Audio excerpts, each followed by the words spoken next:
Por que Yeshua não se encaixa no servo sofredor de Isaías? Capítulo 53. O texto de Isaías, capítulo 53, deve ser lido dentro do próprio sistema do Tanakh e do hebraico bíblico, respeitando a continuidade do livro de Isaías e o uso consistente das palavras ao longo do texto.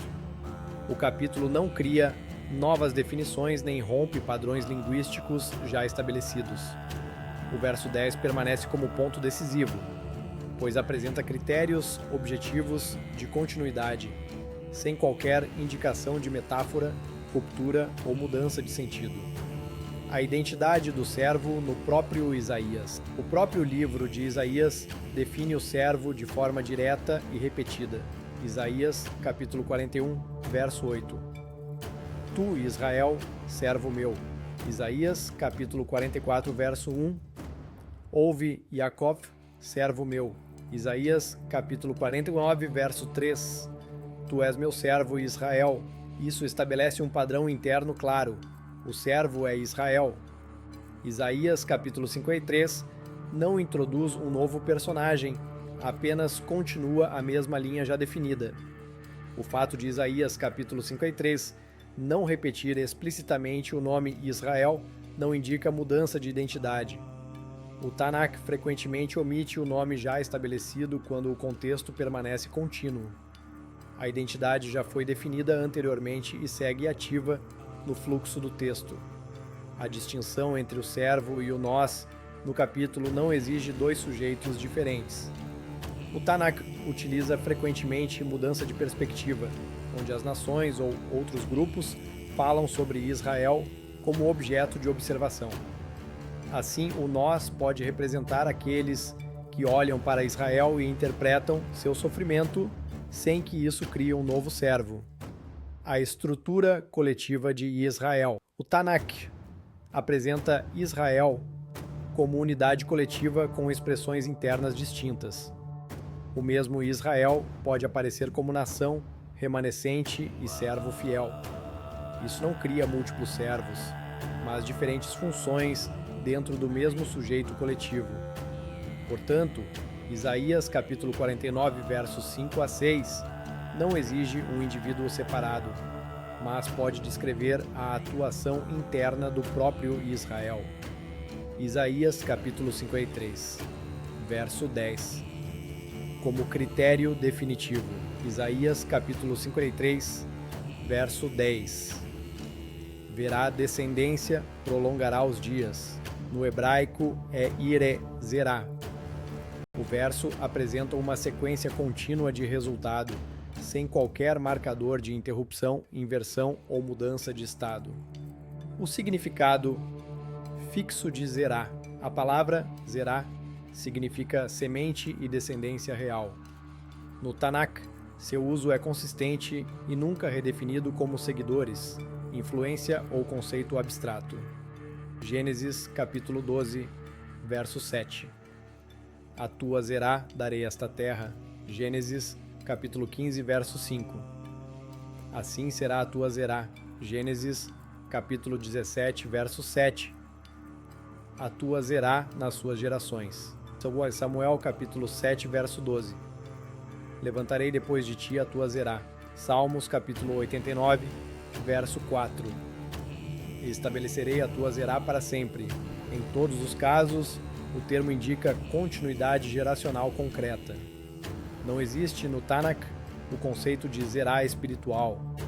A palavra zerá é utilizada de forma consistente para indicar descendência real, biológica e geracional.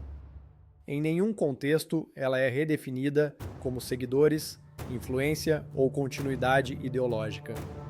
Portanto, qualquer tentativa de espiritualizar zerá não nasce do texto, mas de uma interpretação externa que ignora o padrão linguístico estabelecido. O princípio linguístico do Tanakh. No Tanakh, termos centrais mantêm seu significado dentro do mesmo contexto, a menos que o próprio texto indique mudança. Isaías capítulo 53, verso 10, não apresenta qualquer marcador de alteração semântica. Portanto, zerá mantém seu valor literal de descendência. A expressão verá zerá no padrão do Tanakh. O verbo ra'á, ver, quando ligado à descendência, indica experiência direta e concreta. No padrão do Tanakh, ver descendência não significa perceber influência, mas testemunhar continuidade de vida ao longo das gerações. Isso envolve existência real de descendentes, continuidade histórica e presença dentro do fluxo da vida. Não há no Tanakh uso de ver zerá como conceito abstrato ou simbólico. O paralelismo do verso, verá descendência, prolongará os dias. As duas expressões formam uma unidade de continuidade. Ambas apontam para a permanência dentro do fluxo natural da vida. Não há indicação de interrupção seguida de retorno. Inserir essa ideia exige adicionar ao texto algo que ele não declara. Continuidade geracional. No Tanakh, o padrão de zerá no Tanakh segue sempre o mesmo fluxo: origem, geração e continuidade. Isso descreve transmissão real de vida manifestada de forma concreta ao longo das gerações. Sobre o termo justo em Isaías, capítulo 53, verso 11. O servo é chamado de justo, mas isso não exige um indivíduo isolado. No Tanakh, justo pode descrever posição de aliança, vocação diante das nações e fidelidade em meio à opressão. Israel pode ser chamado de justo em contraste com as nações, ou como expressão do remanescente fiel dentro do próprio povo. Portanto, o uso do termo não rompe a identidade coletiva. Sobre o sofrimento do servo.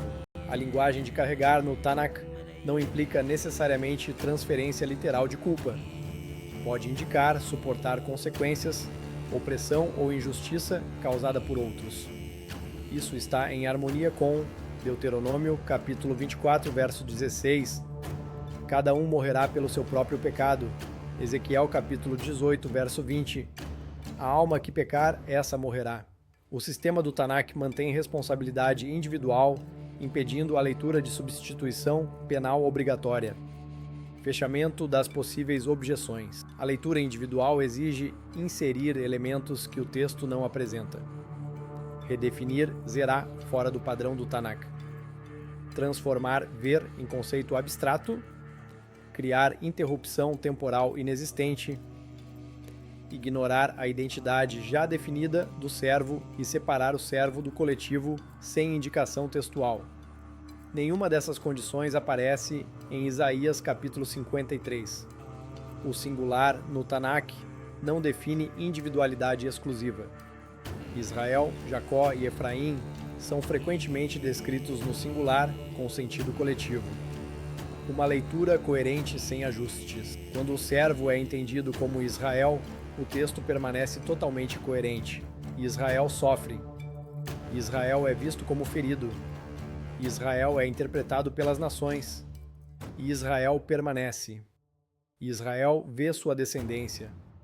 Israel continua ao longo das gerações.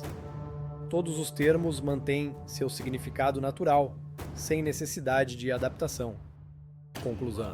Isaías capítulo 53, verso 10. Estabelece um critério objetivo e incontornável. O servo verá sua zerá e prolongará seus dias. No hebraico do Tanakh, zerá significa descendência real, continuidade de vida e transmissão geracional concreta, nunca um conceito abstrato ou simbólico. O texto não apresenta mudança de sentido, não indica ruptura temporal e não redefine termos. A identidade do servo já foi estabelecida no próprio livro como Israel, e não é alterada no capítulo 53. Diante disso, o próprio verso 10 se torna um ponto de exclusão direta. O servo descrito precisa necessariamente possuir descendência biológica e continuidade geracional visível. Yeshua não teve continuidade biológica da sua zerá. Essa descendência, se existisse, deveria estar claramente registrada nos próprios escritos nazarenos ou preservada pela história, como ocorre com qualquer linhagem real no Tanakh. No entanto, não há qualquer registro de descendência geracional concreta a partir dele. Isso entra em conflito direto com o critério estabelecido pelo próprio texto. Portanto, a aplicação dessa profecia a Yeshua não se sustenta dentro do padrão do Tanakh.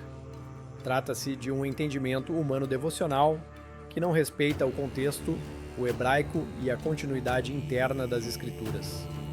Mantido o sentido original das palavras e o fluxo do Tanakh, o servo permanece Israel, cuja descendência continua ao longo das gerações, exatamente como o próprio texto declara. A verdade sempre à frente,